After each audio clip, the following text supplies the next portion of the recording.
Bueno, este sistema normativo establecido, digamos, por la Constitución en 1853, digamos, funcionó bien más o menos hasta la década del 20, digamos, en el siglo XX, hasta 1920 aproximadamente, digamos.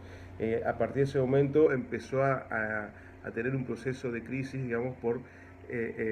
sobre todo, digamos, por situaciones sociales, económicas, digamos, que se iban dando, digamos, no solamente acá en Argentina, sino a nivel global, digamos, que es el cambio de una sociedad por ahí, digamos, más rural, digamos,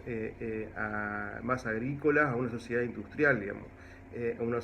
sociedad más urbana, digamos, con mucha más cantidad de habitantes y de situaciones para resolver. Entonces, esto empezó a generar situaciones en las cuales este mecanismo sencillo que veníamos hablando de creación de leyes muy debatidas, digamos, empezó a tener el inconveniente que no, digamos, no satisfacían los tiempos que muchas veces se necesitaban para dar respuestas legislativas, digamos, a los problemas que empezaron a suceder en la sociedad. Empezábamos a tener situaciones como ser, por ejemplo, el tema de seguridad social, temas laborales, eh, eh, eh, que además, digamos, temas de seguro, bancarios, financieros, tributarios, de impuestos, que además, digamos, con una naturaleza muy técnica, que realmente hacía muy difícil que un tratamiento rápido, digamos, como muchas veces era necesario establecerse o que sea necesario, digamos, realizarse, digamos, en la sociedad.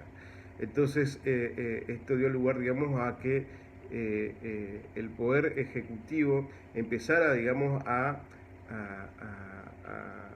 dictar normas de naturaleza legislativa por delegación. Por delegación legislativa, el Congreso le daba la facultad, le transfería las facultades para que el Poder Ejecutivo, digamos, con mayor rapidez, dictar aquellas normas que eran necesarias, digamos, para el normal desenvolvimiento, digamos, el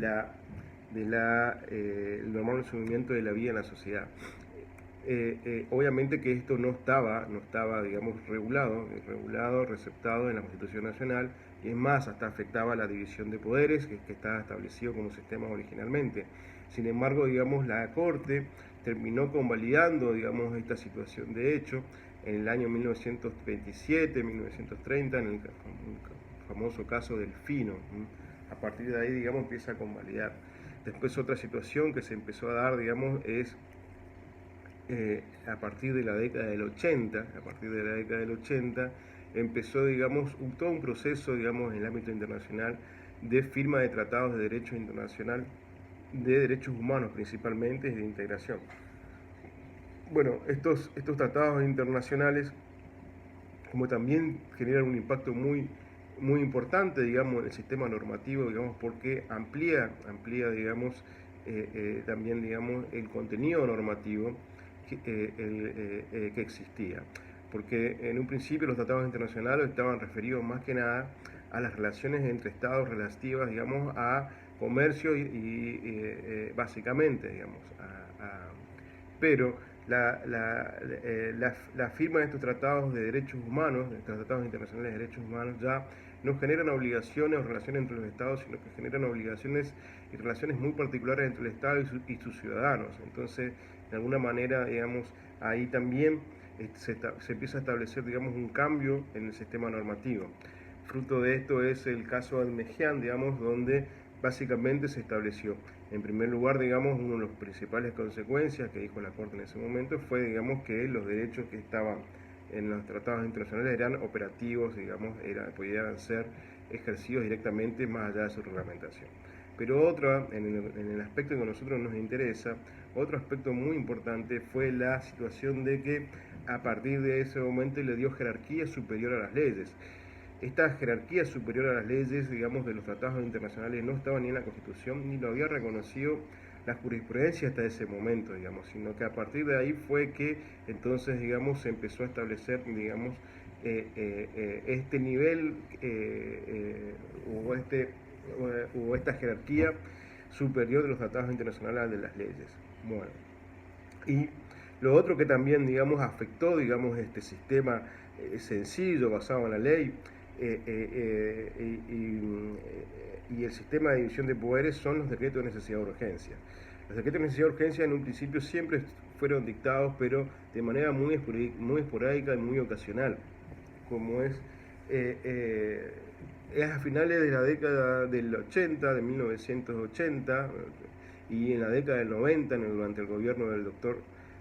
Carlos Saúl Menem, que hubo una explosión, digamos, de utilización de estas herramientas, de estos decretos de necesidad de urgencia. El doctor Menem, digamos, llegó a dictar más de 400, digamos, decretos de necesidad de urgencia durante su gobierno. Como estos decretos que entonces también de alguna manera empezaron a tener una preponderancia muy importante dentro del sistema normativo. Ante esta situación, que eran todas situaciones fácticas, porque los DNU tampoco estaban establecidos o aceptados o determinados en la Constitución Nacional,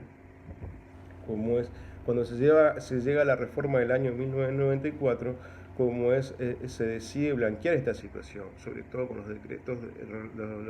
de reglamentaciones, los reglamentos delegados, que se le dice, los decretos delegados, y los DNU. Se blanquea esta situación y se le da, digamos, tratamiento en la Constitución Nacional. Entonces tenemos que tener presente que el sistema normativo a partir de la reforma del año 94 cambió, como de pasar de un sistema, digamos, de la Constitución originaria de 1853 sencillo, basado principalmente, digamos,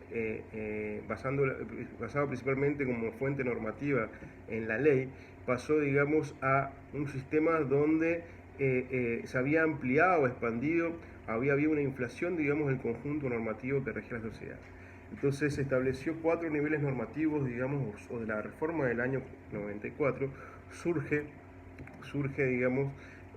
4 niveles normativos, digamos, en el orden federal.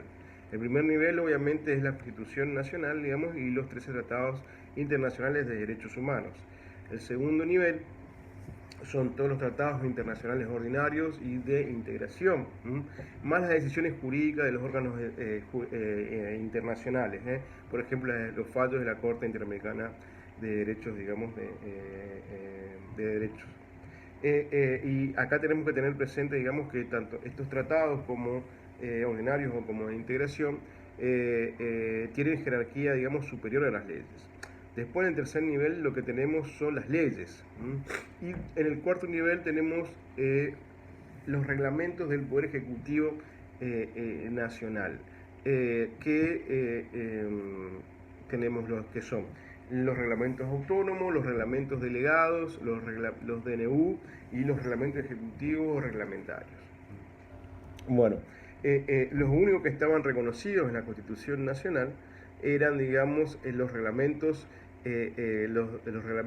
ejecutivos, los reglamentarios, en la Constitución original de 1853. En esto se diferenciaba, por ejemplo, de una de sus fuentes, que es la Constitución de Estados Unidos, en la cual la Constitución no le otorga, digamos, ninguna de estas facultades directamente al Ejecutivo. Si el Ejecutivo tiene una facultad de reglamentación, ella viene derivada, digamos, de una atribución que le hace el Congreso a través de una ley, pero no a nivel constitucional. Nosotros, a diferencia, sí teníamos, digamos, establecido una facultad